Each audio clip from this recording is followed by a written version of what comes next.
The reason why so many people have mental breakdowns or, midlife or quarter life crises is because they've made everything about themselves and they've now reached a certain echelon, right? They're like, now I'm rich, now I'm successful, and I feel empty. Yeah, because you've been serving yourself. You haven't been serving the community. And if you want to address that, then start serving the community.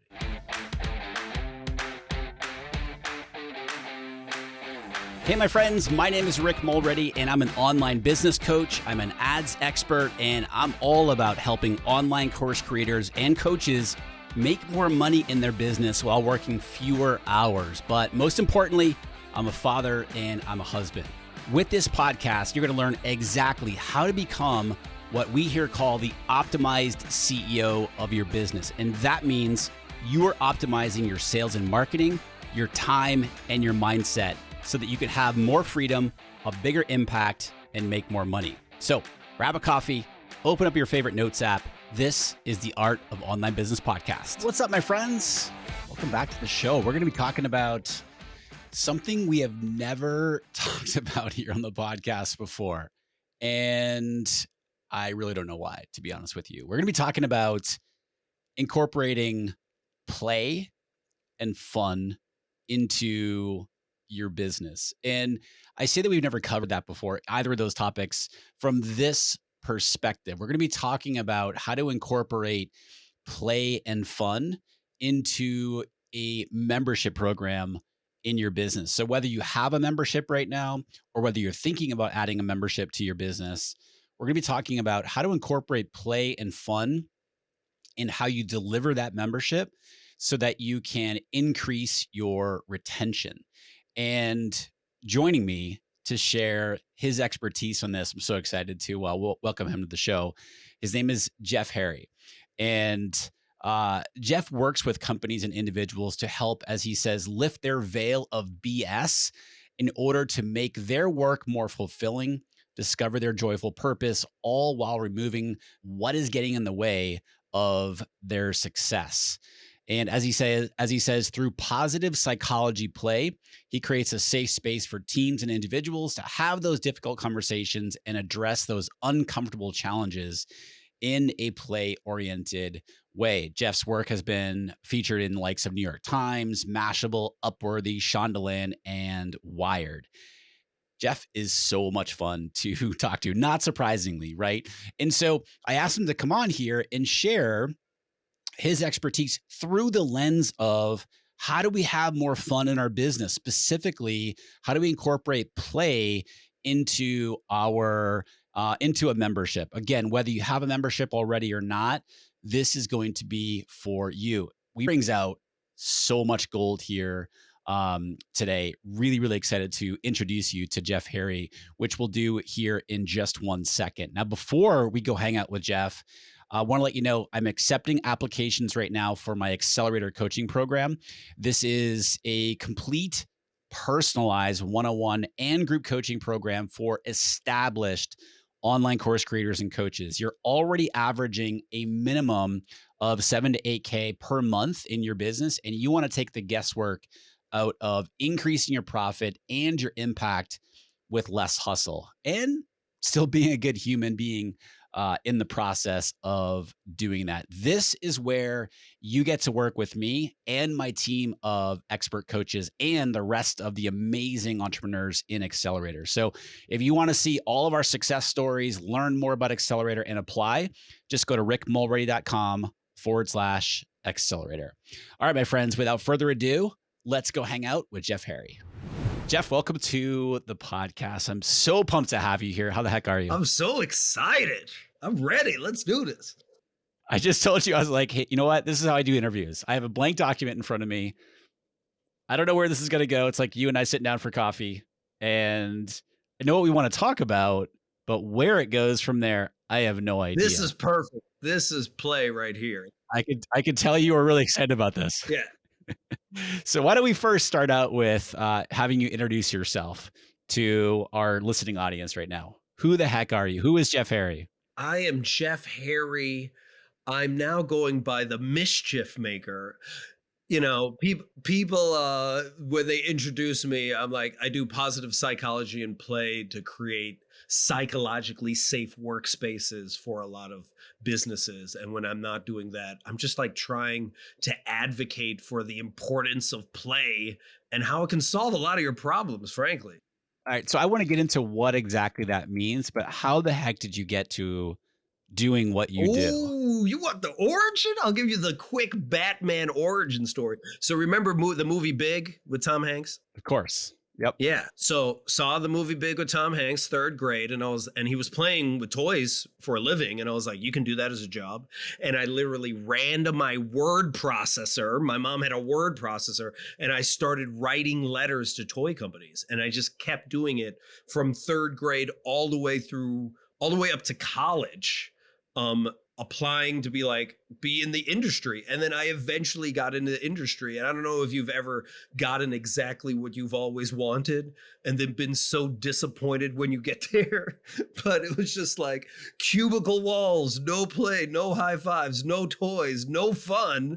And I'm at a toy company and I'm like, what is happening here? And I had my quarter life crisis. I was living in New York at the time. I left there, came to the Bay Area, had no idea what to do, hopped on Craigslist, good old Craigslist back in early 2000s. And I found a job that was teaching kids engineering with Lego. It was basically just you get to play with toys for a living, but you get to teach kids at the same time. And I was like, sweet, join that. It was only 7 people at the time, but it was so much fun that I was like, I'm going to make this a real thing. And we were able to take it from 7 people to 400 people in I don't know, 10, 15 years. And it became one of the largest Lego inspired STEM organizations in the US. But we did it all by playing. We had no idea what we were doing. Just like that blank sheet of paper, right? No Right. business plan. No, we picked cities we thought were fun. We picked people we thought were fun. We made a ton of mistakes. But because we got so big and we started in the Bay Area, we got the attention of Silicon Valley, like Facebook, Google, Adobe, all those companies. And they were like, do you do team building events? And we're like, of course we do. No, we didn't, but we just said yes Right, to right. everything, right? You made it up as you went Yeah, we'll along. do everything. Yeah, we could do a special event. Yeah, we could build whatever you want out of Lego. And then I ended up running special events and team building events for the top tech companies for a decade, from the Bay. But I realized while I was working with all these companies, they would claim, oh, innovation and creativity and risk taking, but I didn't see it. I didn't see it at all. And I realized it was because they hadn't created psychologically safe workspaces. So I created Rediscover Your Play 2 years ago to basically tackle toxicity at the workplace, how to have a difficult conversation, how to deal with your inner critic, how to, tap into your inner genius through play. And I just made a bunch of these workshops up and then just started Mhm. doing them with these organizations because I was like, we should be having more fun at work if we're going to be here 2,500 hours a year. Right. Why aren't we having more fun in your viewpoint? Because people are uh taking stuff way too seriously. Yeah. I define play as any joyful act where you forget about time that has no purpose or result, right? But the other part of it is play is the opposite of perfection.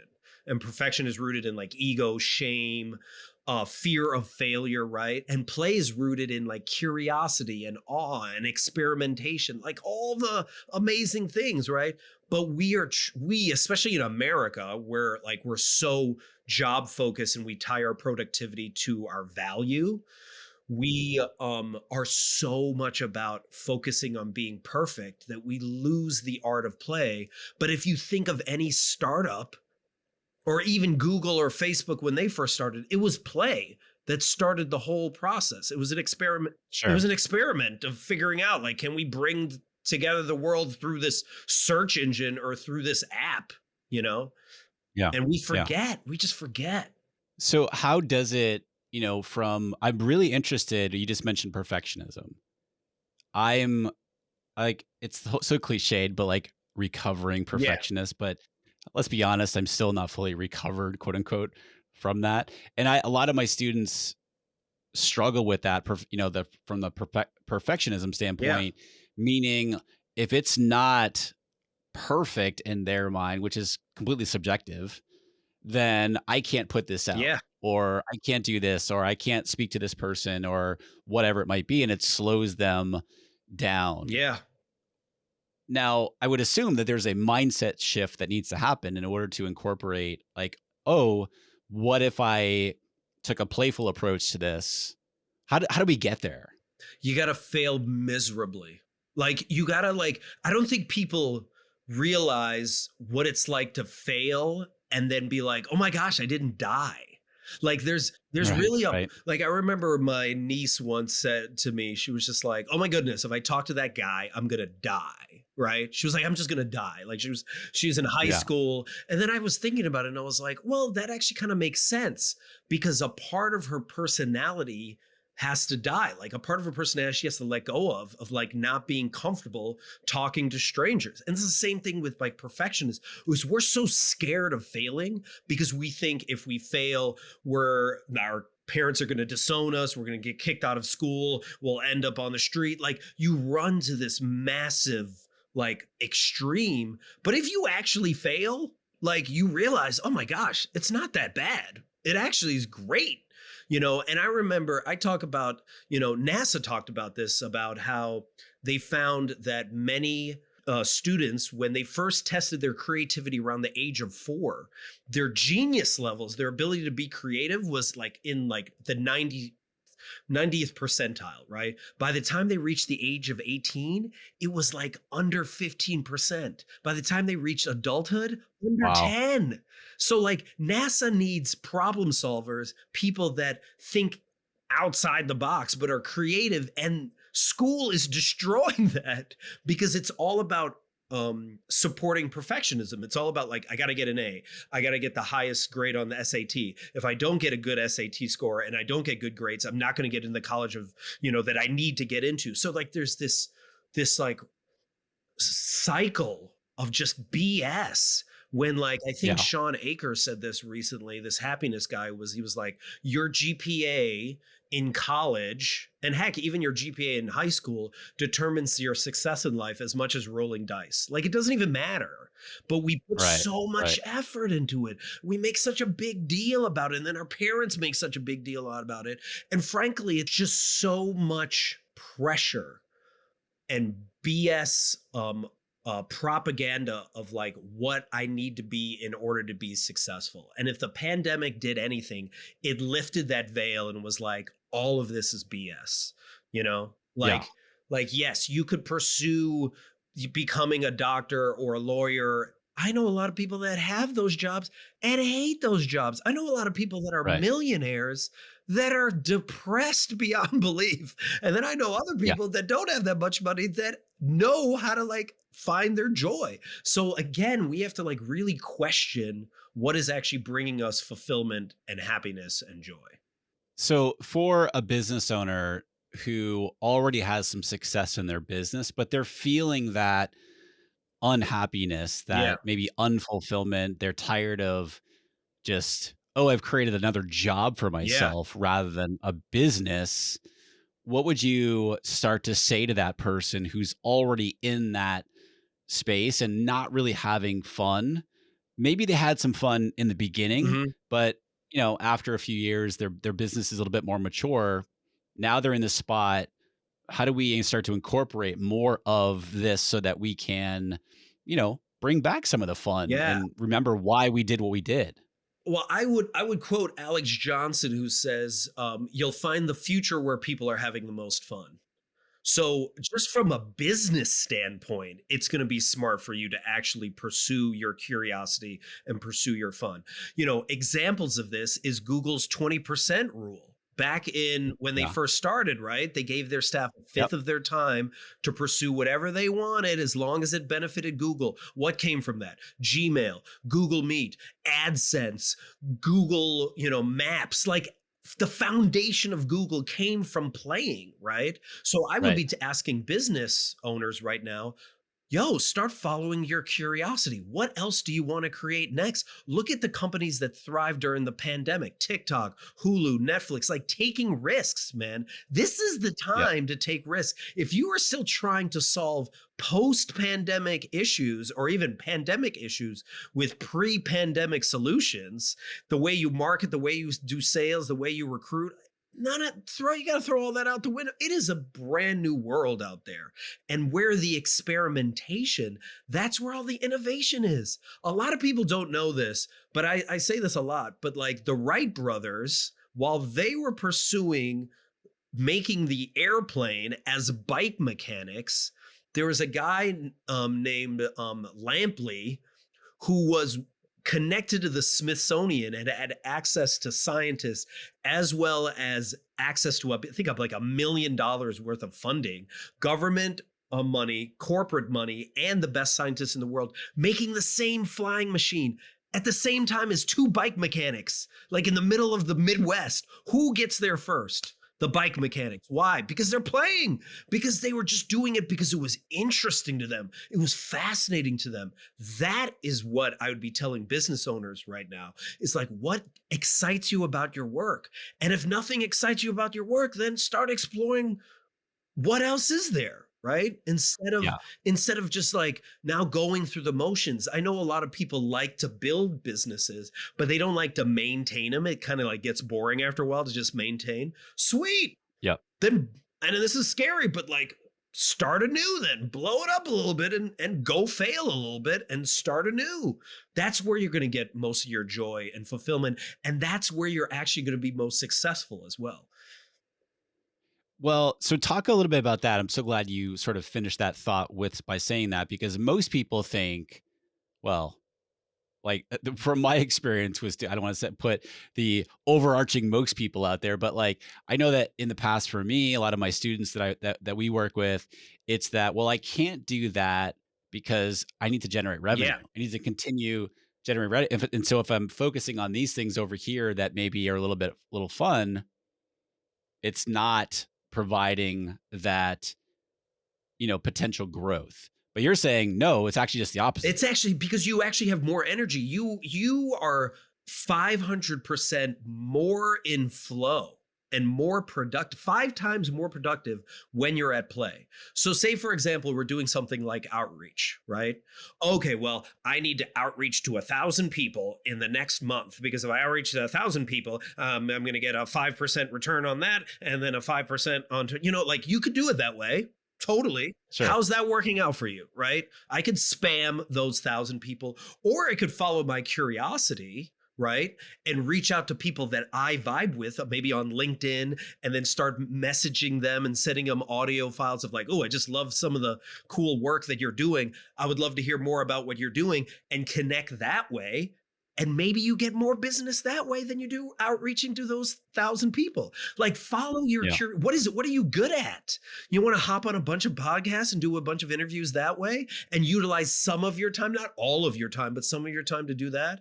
Like, do you want to create? Oh, I've always wanted to create this new workshop, but I don't know if I'm going to make revenue from it. Is anyone else making it? By you pursuing the thing that interests you, even if you are the only one interested in it, you might be making a workshop or a product that no one has thought of. And then you're 5-6 months ahead of everyone else. So like start taking those risks, right? Start experimenting in small scales and failing. And I'll give you a good example of this. So the Buffalo Bills, right? Random team. Not a lot of people like the That is Buffalo. not what I was expecting to come out Yeah, of I your know, but the mouth at that Buffalo point. Bills, Yep. hired these two like dudes and gave them a whole floor to just make TikToks on the Buffalo Bills back during the pandemic. Why are the Buffalo Bills now one of the most well-known teams on TikTok? Same thing with the Washington Post. Random dude on the Washington Post just started making TikToks. Most Gen Zers now know the Washington Post more than the New York Times or any other publication because of this one dude. So like, again, experiment. There's so many different platforms to try this stuff out. allocate a certain amount of time where you're going to do your standard business and your standard outreach, but then also give your time to experiment and fail doing the cool stuff, because the cool stuff's going to give Yeah. you energy to do all the other stuff. Yeah. I love that. And so just I didn't know about that about the Washington Post. So they hired I think somebody. they either hired this guy or this guy already wrote for them. And he was just like, hey, I want to just Okay. start making TikToks. And he would make the weirdest TikToks, but they tied into the Washington Post.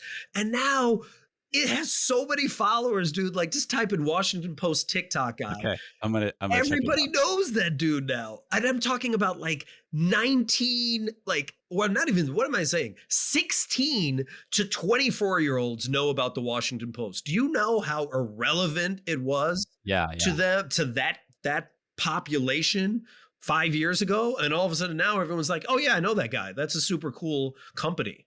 It may not even be a super cool company, but according to that dude, it is now. Right. And he's showcasing it in that through that light. Yes. Yeah. So for those of us who have paid communities, memberships, Mhm. we have students, for example, one of the biggest challenges that people have with memberships is obviously retention. Like, Yeah. how do we keep people engaged in our, because we want to be helping them, but if they're leaving after a certain period of time, we can't help them, Yeah. right?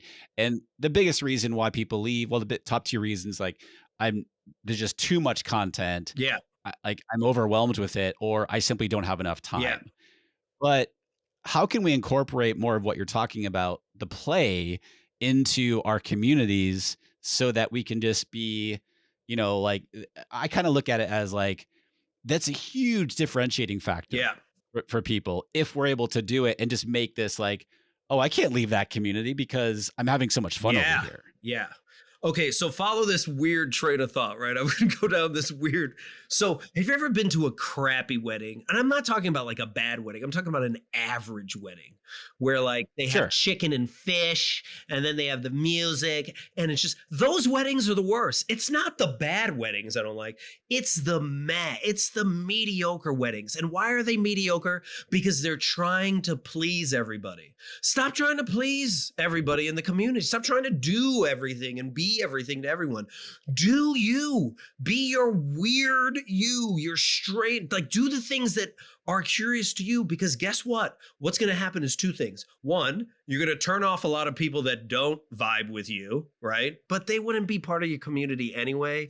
They wouldn't be already Yeah. paying for your community if they were there. But yeah, but you'll turn off certain people that are not vibing. But the people that you are really nerding out with, by you doing your weird thing, they're going to be into it because they're going to be like, no one else is doing this. Nobody else is doing this right now. Like, it's crazy. Like, I'm part of a community where we're like, it's like I don't know, like you're trying to find your person. We're trying to find like the person we want, like the next love of our life, right? And there's this one community where we're all like brainstorming cool ways in which to take risks each and every day or every week to try to do that. It's a super interesting, fascinating community run by these podcasters from the Dateable podcast. So like they just pursued the thing that interests them, right? So Yeah. I'm saying double down on your weirdness. Don't run away from your weirdness and try to be all things to people. Just do you and see what comes up from there, right? And then part of this also is then you have to, and this is going to be really hard for you, but you're going to also have to let go of the results. Like, stop looking at your membership numbers of whether they're going up or down, right? It's just the Yeah. same thing as looking at your stuff that's viral and not viral. Just trust your instincts. And the more you actually go deeper and get more weird and more curious, the more I want to actually spend time hanging out with you because you're doing something that no one else is bringing to the table. So, what's an example? I love everything you just said. I just took a note of like doubling down on your weirdness, Mm-hmm. and I think that might be the name of this episode Looking here. down on your weirdness. Let's go. Yeah, that's a book title for you, by the way. So, how do we do that? Like, what's an example of how we could do I mean, it that? depends on what your group is. So let's say you have a group where you're Yeah. like, hey, we got to take risks, man. All right, listen, as the leader of this group, I'm going to start doing things that scare me. right? So, say for example, I'm like, I'm scared to make videos. You know what? For the next month, I am just going to commit to making ridiculous TikTok videos and I'm going to share them with the community. That's what I'm scared to do. What makes you both nervous and excited, or I refer to as nerve sighted? So then you put out to the rest of the community and then they're like, oh, well, I want to write a blog. Oh, I want to apply to be on a podcast. Oh, I want to quit my job and apply to this other job that I want. Oh, I want to talk to this person that I've had a crush on for like 6 months. So everyone then is putting a little more skin in the game, right? So everyone's Yeah. taking, so then it's a shared risk. It's not just like the online community leaders like, let me tell you how to be perfect and how you should live your life and blah blah blah. No, man, show that vulnerability, man. Let's get vulnerable. Like take a risk like the rest of us. Stop pretending like you're better than me. Right. And be in there with me. Like, what is a true leader? The true leader is pulling with everybody else, right? Instead of standing on their pedestal and being like, well, this is how you should run your online business, you know? And because I'm tired of those dudes, all those people that DM you on LinkedIn are like, let me help you get it to 7 figures. And it's like, do you make 7 figures, dude? Like, how many people are making 6 and 7 figures? Because I heard 19% of the population makes 6 figures a year. So wait a minute, there's a lot more people emailing me than 19% telling me they can take my business to the next level. Stop BSing me with that mess and like be real. I want you to dive into that a little bit because I had a problem with this. Oh, it's called a problem, but like this is something that I feared for a lot of years in my business Hmm. of sharing, being vulnerable as to all the stuff that was going on behind the scenes because I thought that if people were seeing that or if I was sharing that, they'd be like, "Well, I don't want to go learn from that guy." Yeah. You know what I mean? Yeah. Like like I I want want someone that has their stuff together. exactly. Yeah. Can you talk a little bit more about that?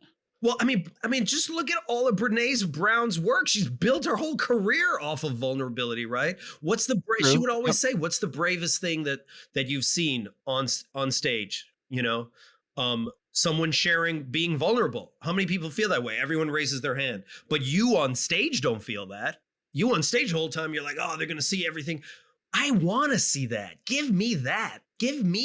Yeah. Give me the, going back to the wedding analogy, give me the wedding analogy where y'all talk about how you almost broke up, or talk about how you almost like, or how y'all even met and how tough it was at the beginning. Like share, I need to know what's unique about you. The problem is, and this is the whole perfectionist thing, right? The problem is everyone trying to be all perfect. So then everyone looks the same.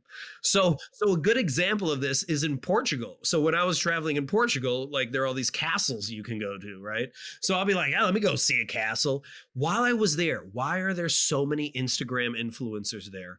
And why are they all taking the same photo, the same spot, doing the same pensive like stare out into the universe, like I'm so thoughtful, when they're not present at all, right? They're pretending to be present, but they're not present at all. Yeah. And they're taking the exact same photo. There's a line of them. And I'm like, how are you all influencers if you're taking the same photo? Like, can we all do something unique? Like, show me who you really are. And guess Yeah. what? Some people are not going to come with you on that journey then. Fine. Yeah. I remember Elizabeth Gilbert saying this about, she wrote Eat, Pray, Love. Like millions of people followed her. She wrote another book. It was like only 100,000 or so people followed her for that one. She was like, hey, that's cool, whatever. Like you ebb and flow. That's going to be the same thing with your online communities. There's going to be times when it's going to be a lot of people, there's times when there's not. But if you keep Yeah. creating from this space of like curiosity and really tapping into your inner child, and you trust that, then it'll take care of itself. And I remember speaking with someone who's like a prolific best-selling author that's about to like have a show on like HBO and Hulu, and I was like, how do you know when you're writing um that that you know where it's going to go. And she's like, I just trust it. I've been doing it for so long that I trust myself. I trust my creativity. I trust my inner child and my curiosity that it's going to lead me to where I want to go. I don't know how I'm going to get there, but I trust Yeah. it. And that's what we need to do. We need to spend more time tapping into that inner child and stop listening to that inner critic. So when I love that because it kind of like this example, this conversation right here.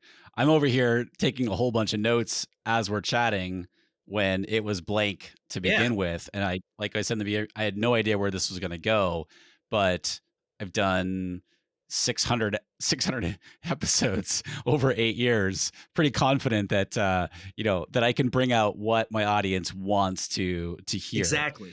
And you're nailing it, by the way. Good thumbs up for you. Thumbs up. Good I would stuff. have loved it if you were like, you're not nailing it. You're doing horrible right now. That would have been awesome. That would have been hilarious too.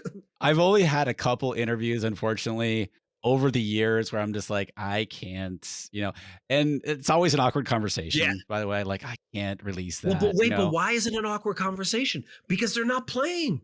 Because they're trying to be their perfect self. And you're like, I can't even get to It's know who you true. are right now because your professional self is getting in the way. And I say this to people all the time. Listen, Yeah. why are you not playing more at work? You're already playing a role at work anyway. You're already pretending to be somebody. Why not pretend to be Yeah. yourself? It's much easier than pretending to be this professional self of yours. So is there like, I don't want to put like, but I'm going to ask it anyway. Is there like a process that we can go through? So going back to our membership example, like, if I wrote down, like, I took a note there, like tapping into your inner Yeah. child and creating from through that energy and that space rather than, the buttoned up, if you will, like super, you know, straight and narrow, if you will. Is there a process that we can use to figure out how we can use more fun and play within our Yeah. memberships, within our communities, so that people are like, oh my God, this is the greatest thing I ever. got two suggestions, right? Okay, so here's the first one. The first one is it's a process. Gwen Gordon, this play mentor of mine, told me how you can't play if you're in an anxiety-ridden state. You can't play when you're angry, you can't play when you're sad. So you have to identify what actually soothes you, what actually calms you down.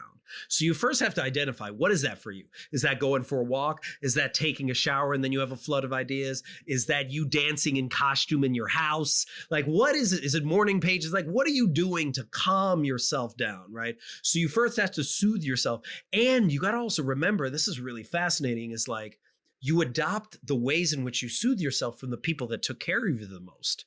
So if they didn't have good coping mechanisms, you might have adopted theirs. So for example, if you, when you get super stressed out, go shopping, right? And that's your way Mhm. of de-stressing. But also when you want to celebrate, you also go shopping. Like now it's bad because now you can't tell it's not a healthy way of doing it, right? So you have to explore that. So you have to identify, okay, do I have healthy coping mechanisms and healthy soothing mechanisms? Okay, what soothes me, right? So then once you soothe yourself, calm yourself down, then I challenge you to get bored. And this is so difficult nowadays. And what do I mean by get bored? Stop binge watching Netflix. Stop looking at Hulu. Stop looking at your email. Stop being so busy and allow Mhm. yourself, like, I'm talking about 10 minutes to 30 minutes a day, to not have any information inundated into you. Because I heard this recently. Well, I used to share the stat of we get more information in a day than most people in the 1950s got in an entire year, right? But here's a Oh crazier wow. stat. We get more information in a day than during Shakespearean times that they got in their entire lifetime. Their entire lifetime. We get Yeah. all that in a day. So no wonder we can't make anything. It's so noisy. And think of the amazing things that were created during those times, right? They created such art and wealth and, fascinating things. So again, you have to allow yourself to get bored. And what do I mean by that? Like, get bored like you were as a kid, because that's when you had your most mischievous ideas, right? And when you're super bored, all of a sudden that inner child starts to pop up and it starts to whisper you those ideas, those nerve-sided ideas like, hey, we should start a podcast. Hey, we should make a video. Like, hey, we should just like take this risk. And then here's the crazy part about taking the risk, right? When you do the thing that is nerve-sided and you take that risk, you realize what fear is. It's just false evidence appearing real. And you start leaping into this world of uncertainty and you're like, oh, actually, that wasn't that bad. Like, oh, I emailed that person and I thought it was going to be the scariest thing I've ever done in my life. And it wasn't that bad. And then you're like, and then you start to expand and you're like, oh, why not? What else should I try? I remember once watching a Marvel movie and I was watching the scroll afterwards and the creative director popped up and I was like, I'm going to email that person. I'm going to get in contact with a person. And I did that day and they got back to me and I was like, what? Like, this is crazy. So like when you take these risks, regardless of whether it's successful or not, just the idea of you taking it expands who you are and expands what's possible. Similar to when my niece was like, I'm going to die if I do this thing. Well, you're not. And then you realize it. The second suggestion I would give you to play is this is something you can do with your community, your actual, the community you currently have, or with your friends. You ask them these two questions. One, what value do I bring to your life? Like, another way of asking is like, what do I do for you? Like, why are you here? Because a lot of times I think we forget what we do for our community or what we do for our friends. So what value do I bring to your life? And then the second question I would ask them is, when have you seen me most alive? Right? And another way of asking that is like, when have you seen me most playful, most creative, most myself? Right? So when you ask those two questions, what value do I bring to your life? And when have you seen me most alive? And you ask 5 different people, or you ask your community, the answers you get back, you're like, what? I do that? I didn't even know I did that. Oh, or you're like, oh yeah, I do that. Oh my gosh, that is when I become alive. Oh my gosh, that is how I play. When was the last time I played like that? And then all of these ideas start to come up. All of these ideas. And you're just like, ooh, I didn't think about that. Ooh. And then you reach out to your same community and you're like, hey, help me to do this. Be my play accountability partner and help me to actually play in these ways. And when you pursue that, all of a sudden, things just start opening up that you never thought possible before. I love that. The question of what value do I bring to your life? Like, why are you here? How can we incorporate something like that, being able to get the answers to that type of question into incorporating more play? How does that lead to allowing us to come up with ideas for more play? Because what's going to actually happen is when you ask people why they are part of your community, and especially if you ask them individually, like you reach out to them individually, maybe you hop on a Zoom call with them, or maybe you just email them directly or whatever it is, right? Imagine reaching out to 100 separate people and having that conversation. You're going to realize like, oh man, I do a lot for people that I didn't even realize. And you're going to get re-energized. You're going to get reminded, this is why I do this work. Oh my God, this is why I created this community in the first place. I have totally forgot why I created this community. Actually, now I've just been so obsessed with the numbers and trying to figure out how I can make more people that I forgot, and I've neglected the people that are already here that are so excited to be here. Whether that's 100 people or 5 people, that's 5 people that are giving you your time. Right? I think a lot of people forget this, and I've seen TikToks talk about this. People are like, oh, I only have 500 people that are following me right now. What if you were making a video right now and 500 people just walked into the room and were like, oh, what are you going to make next? Like, yo, that's kind of what it's like a little bit, right? Yeah. That's exciting. And then you are reminded, it's kind of almost like, when you run a marathon, I've only run one and it was a half marathon and I don't recommend it for anyone that doesn't like running. But for me, like I ran and it was great that all these people are cheering you on. That's literally what you're doing when you're asking your community. You're asking them almost like you're in a marathon and they're reminding you why why you do the work that you do. So that's going to energize you and get you more playful. And then you're going to be like, ooh, now what else do I want to do? And some people, while you're having that conversation, you could even then ask them, well, what are some of the things that you would love to see? Right. Now, that doesn't mean now that you people please them and do what they want, but Yeah. any suggestion they give you that resonates with you and you're like, ooh, that hit me in my core. Maybe that is what I Right. want to do. And you ask more people and they're all suggesting the same thing that hits you to your core. Follow that curiosity, follow that path, see where it takes you.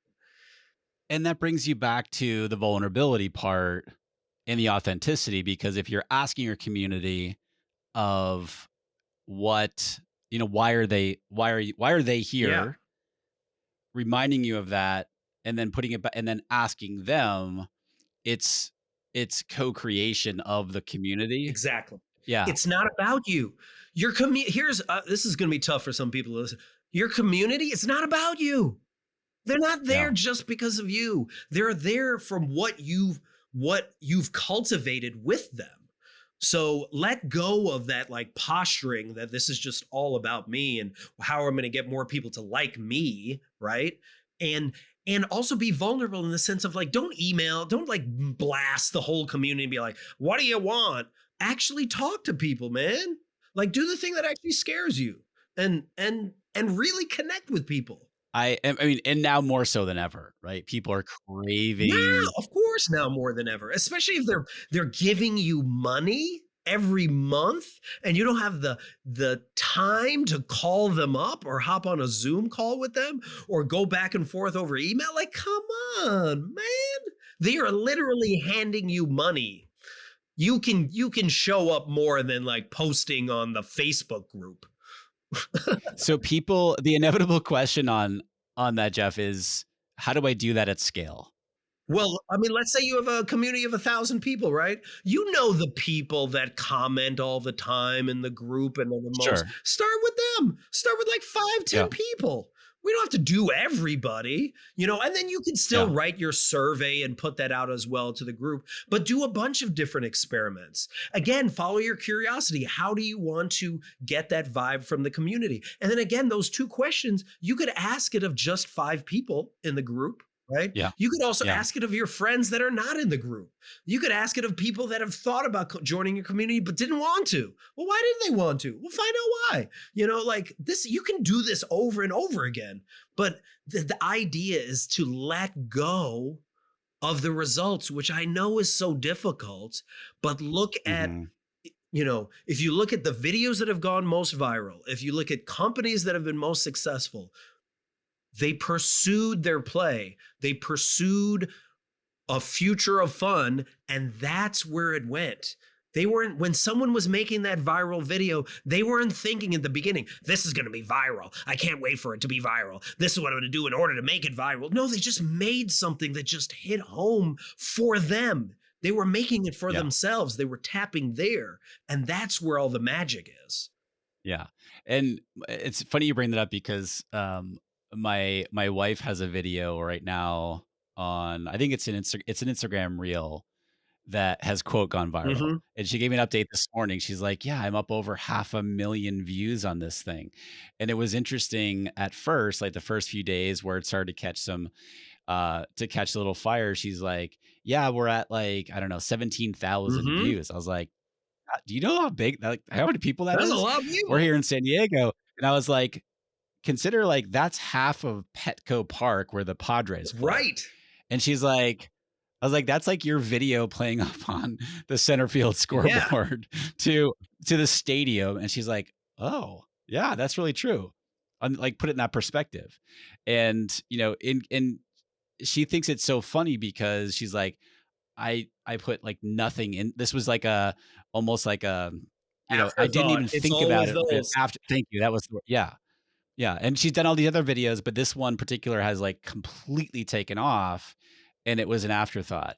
And the reason that I think these are doing so well for her is she's having fun. Yes. It's bringing her joy. But I will even say this as well. Again, be careful not to chase the virality because I've had videos that go viral Yeah, and sure, sure. a lot of the videos that I have that go viral, not my favorite video. They're just not. Yeah. Yeah. I put so much heart and soul in some videos and no one watches them, or barely any people watch them. And then others, watch like the ones that I'm like, really, that one? That's the one. That's the one. But again, it doesn't matter. Like, again, if you let go of the results of like whether people are watching it or not, if you Yeah. put your heart and soul into something, if you truly, it's truly going to resonate with the people that it should resonate with anyway, right? And Yes. just Yes. because you have, like, I know people that have like, I don't know, hundreds of thousands of followers or millions of followers, doesn't mean they're all confident. A lot of them are super insecure, while I have other people that have like maybe 3,000 followers, but they're making more business out of their Instagram or their TikTok with that many Right. followers because they know who they are than other people that are chasing virality. So again, make it, have fun, and then let it go. Just let it go to the wind like everything else. Because they are being true to themselves and being like, this is me. This is me having fun. This is what I'm putting out there.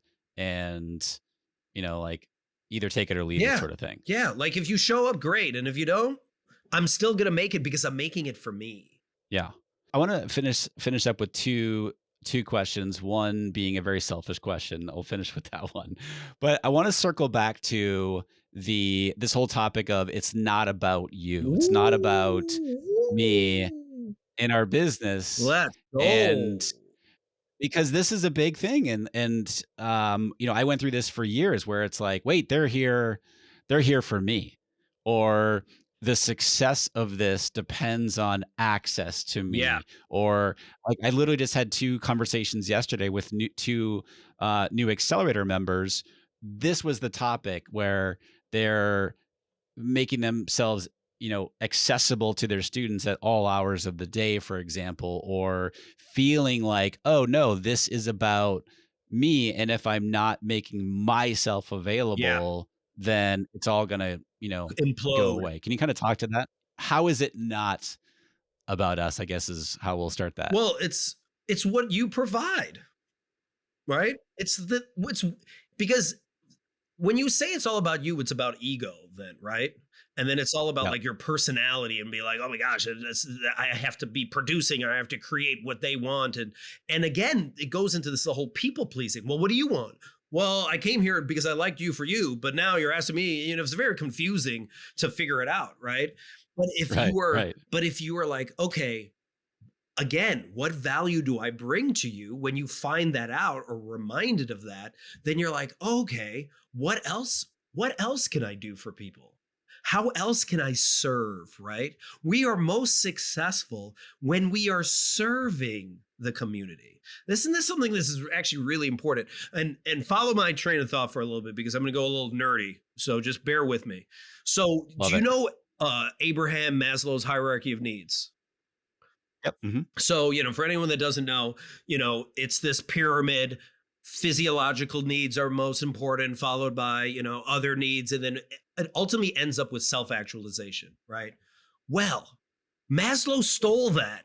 He stole that idea. That idea is not his own concept. He actually was hanging out or spending time with the Blackfoot Nation, this Native American tribe, which had a hierarchy of needs that was not a triangle, but it was a pyramid. And at the bottom of their pyramid was self-actualization. The idea of let me figure out what I need to do and who I am and how I want to contribute to the world. So self-actualization is not at the top, it's at the bottom, right? That's the bare minimum you can do. Figure out who you are Mm-hmm. and how you want to contribute to the world. The second level of that TP, right? It wasn't a pyramid, right? Was community actualization. So now that you figured out who you are and how you want to contribute, how do you want to contribute as a community? How is the community contributing to actually help other people out? A great example of this is recently there were like a bunch of fights happening at schools. A bunch of fathers left work and started showing up at the school as a way to address all this. So the community came to help out. Another example of this is someone was talking about how like in a village, someone was going through depression, right? And usually the solution is to just give someone, medicine. But they were Hmm. instead, the community found out, well, why is this person depressed? Oh, because they haven't been able to work. Why haven't they been able to work? Oh, well, they don't have the right farming equipment. Oh, okay, they raised money through a GoFundMe to provide farming equipment. What else can we do? Oh, they have kids. We're going to have the community help watch the kids. Again, community actualization. This idea that we're co-creating, this is really important about community, right? And we're Yep. helping each other. I'm serving you so you can serve someone else, right? It's a ripple effect. And then at the Yep. very top, and this is the part that I love the most about this um, Blackfoot hierarchy of needs, is cultural perpetuity is at the top. And cultural perpetuity is this idea that it means breath of life. And what that means is by yourself, you're insignificant. Just your life alone, not that significant. You're going to live 80 to 100 years, might make an impact, might not, right? So in one way, you're not very significant.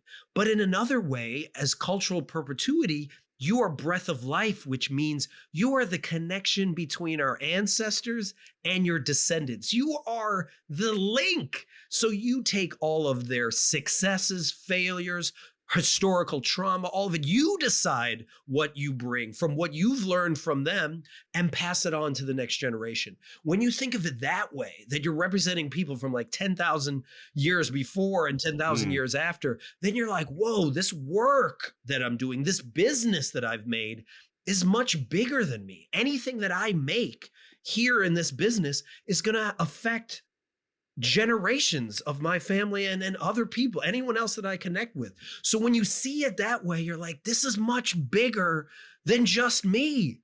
And the reason why so many people have mental breakdowns or, midlife or quarter life crises is because they've made everything about themselves and they've now reached a certain echelon, right? They're like, now I'm rich, now I'm successful, and I feel empty.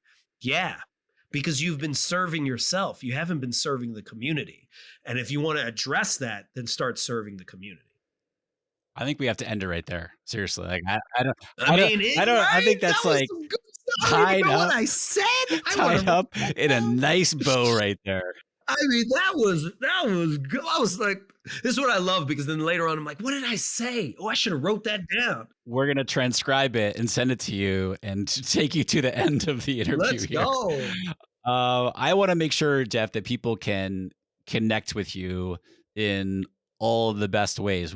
Talking about connection and community and so forth, where would you like people to connect with you? Because the Art of Online Business audience, they will reach out to you and give you amazing feedback. I mean, Seriously. I am ready for this, right? Okay, so if you want to see all my nerdiness, right, where I make all my nerdy videos, my handle is Jeff Harry Plays. That's JeffHarryPlays. And that handle is for everything: TikTok, Instagram, Medium, LinkedIn, YouTube, Twitter, all of it. All of it. So Jeff Harry Plays, if you want to nerd out with me and see all my nerdy videos. And if you want to connect with me and we can brainstorm and figure out mischievous ways to cause a ruckus in this world, right? Because we need more. What was it? What did Howard Thurman say? Oh, don't ask what the world needs. Ask what makes you come alive. Because what the world needs is more people to come alive. That.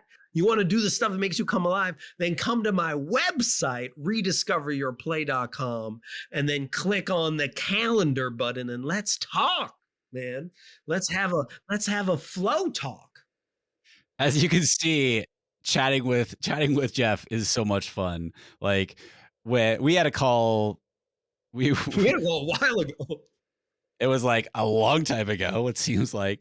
And I was like, we could just talk forever. Yeah. We could just talk for so many hours here. And it was like a 15-minute conversation. So y'all, I'll link up Jeff's links at Jeff Harry Plays. And I'll link everything up on the show notes for today's episode. But Jeff, this was gold. Thank you so much for coming on here. Knocked it out of the park, as I knew you would. Thank you for coming to share your brilliance and expertise. I super appreciate you, man. Thank you, Rick. I knew this was going to be so much fun. I just didn't know how. And that's the best part.